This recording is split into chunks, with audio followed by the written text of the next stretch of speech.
All right. Hi, everybody. My name is Zachary Hall. I'm a physical therapist with IRG and South Sound Physical and Hand Therapy. I'm here to talk to you today about snowboard conditioning and injury prevention. So, a little introduction about me. I've been a snowboarder for 24 years, most of that in the Northwest here. I've been a physical therapist for about 10 plus years, and I have a special interest in sports rehabilitation and injury prevention in those sports.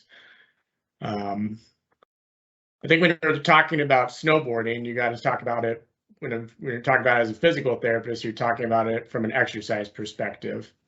So when we're looking at injuries and how to prevent them, you have to kind of recognize, okay, what's all involved in that sport. So snowboarding specifically it's a cardiovascular sport. It involves strength, power, balance, flexibility, and all those types of things into one activity. You need to be able to absorb shock. It's a series of a bunch of shock absorptions from the snow, from jumps, from all that fun stuff that we do out there.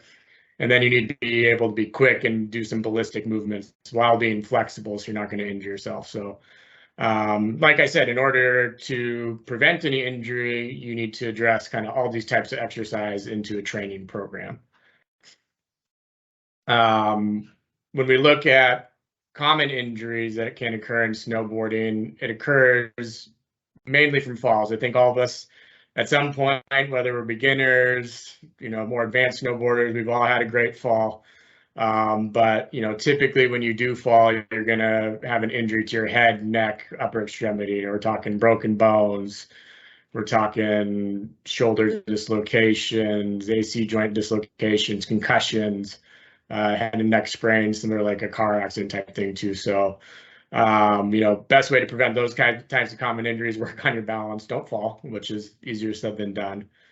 Next common area we're looking at injuries is shock absorption. So as we're driving, as we're going through the snow, as you're moving, going through little moguls, through little patches of built up snow or going off jumps, your lower back, hips, and knees, as well as your ankles somewhat, are absorbing shock from the ground. So we need to be strong enough to absorb those shocks. Otherwise, we're looking at injuries like meniscus tears, hip impingements, disc injuries in your back that can occur from those types of issues when we're snowboarding, those types of things that we're having to deal with when we're snowboarding. And then other things we're looking at, too, can be a lack of training issues. So injuries from a lack of flexibility are big ones. That's a common area we're going to see tears or strains of muscles or tendons. You're also going to get muscle fatigue quicker, which is, most snowboarding, skiing injuries occur at the beginning of the day when people aren't warmed up properly, or towards the end of the day when your muscles are going to fatigue and failure. So it's really important to build up your endurance, really important to build up your strength so those don't occur. And that can also happen, if your muscles aren't working how they need to, they're fatigued, they're going into failure, ligaments and tendons are taking more stress, and that's where you're going to see injuries like ACL tears, MCL tears, or a series of other injuries that can occur with that too. So, really important not to be like the guy in the picture there and try to stay upright as much as you can. To prevent this type of stuff, though, we really need to work on specificity of training. That's a big thing when you work on any sport. So specificity of training basically entails, figuring out, okay, identifying what you're doing. So what muscles are involved, what types of exercises are involved, and how do you best train for those? So training is the next part of it. That's involved, what exercise are you choosing to perform preseason, during the season to prevent injury, and then the timing of it too. What time of the year are you doing certain types of exercises? What times are you doing more recovery? What times are you doing stretching? So specificity of training in any sport is a big one, but specifically in snowboarding can help prevent injuries for you. So first we're identifying, the types of exercises involved. So when we look at snowboarding, it involves being flexible, having endurance, being able to absorb shock and create power with our legs, balance, and then combining those motions all into different types of exercise. So when we talk about flexibility specifically, you want total body flexibility. You want flexibility of your spine, lower extremities, and upper extremities. Your upper extremities are going to be your kind of counterbalance. So it's important to make sure that your thoracic spine, your mid back is flexible, your upper extremities are flexible. Lower back needs to be flexible to help absorb shock and help you, kind of twist and turn as you go down the hill. And then lower extremities definitely need to be flexible because you're on those all day. Same with endurance. I put it in bold there. Lower extremities. If you do not have endurance in your lower extremities, you are going to burn and you're going to fall. That's typically where you're seeing a lot of issues with falls towards the end of the day. Is muscles aren't holding them anymore. Quads are giving out, hamstrings are giving out, and then you have a fall because those muscles don't have the right endurance. They're too tired to hold you up anymore. Core is another area we need a lot of endurance too. We're constantly positioning our body, fighting the downhill slope to make sure that we're not falling. So you need a lot of endurance, stability in your core.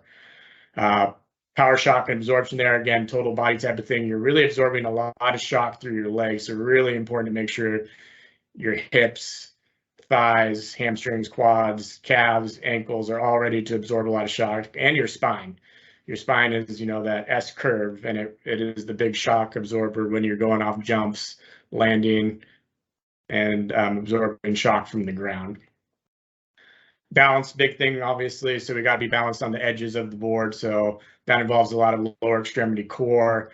I put in there perturbation training. That's kind of, using counterweight during your exercise training to throw off your balance a little bit and make your core and the rest of your body kind of react to that too. So that's a great type of exercise for snowboarding, because you're constantly getting little perturbations from the snow and little abnormalities in the snow, and you got to kind of be able to react to that quickly to not fall. So, and then the combined motions, like I talked about too, training for snowboard involves incorporating all four of those types of exercises plus a lot more. So working individually on all these types of exercises is great, but you need to really combine them all together to get that specificity of training for snowboarding.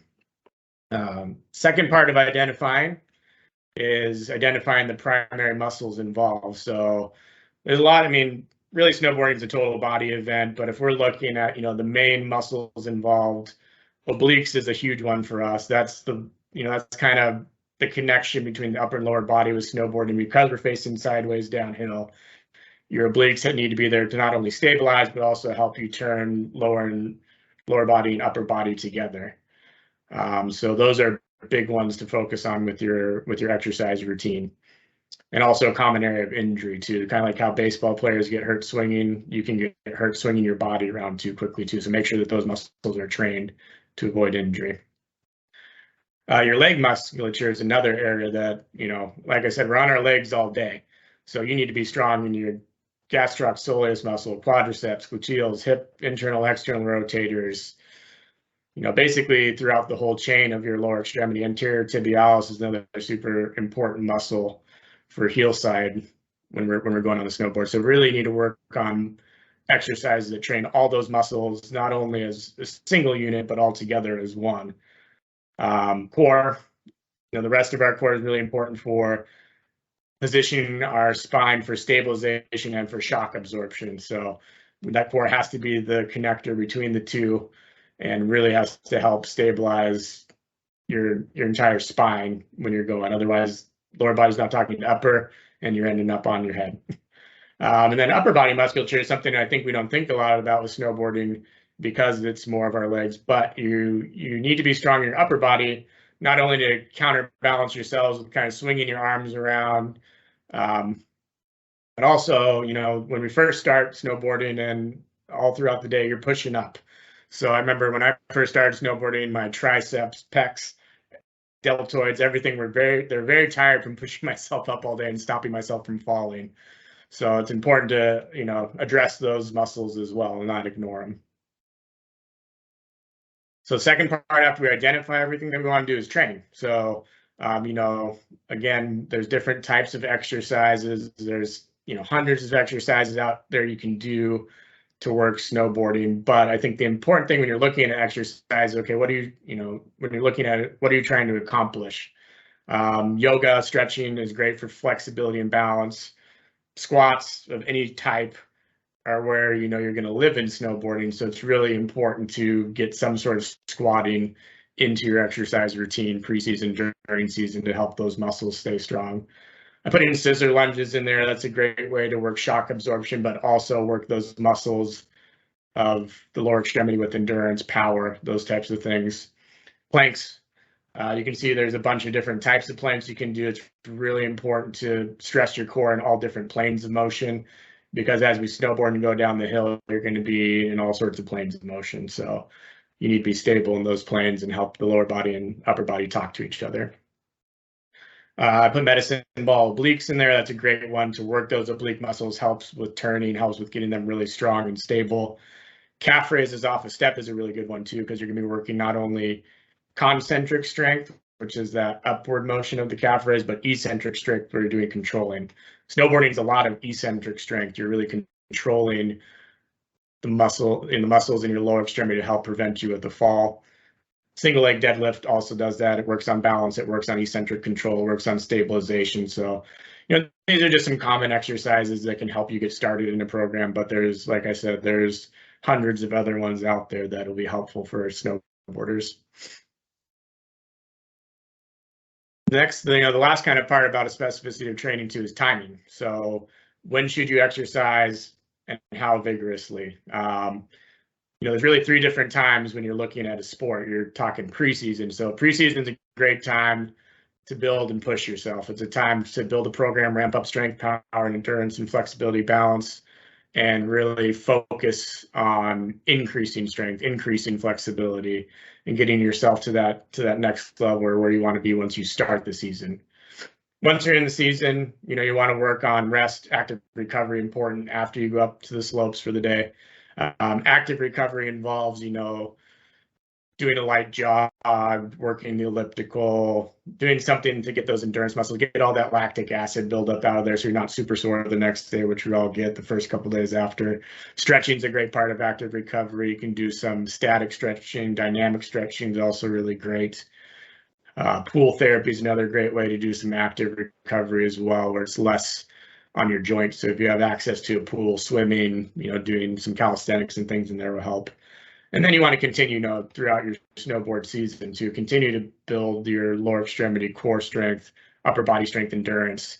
But you don't want to overwork it either. So you need to really focus on timing your more vigorous exercises. Like if you're squatting a whole lot, you don't want to do that the day before you go up the slopes, because by the time you get up to the mountain, your body's already going to be tired. So you're already going to put yourself in more of an injury risk. So really timing what exercise you're doing before you go up is important as well.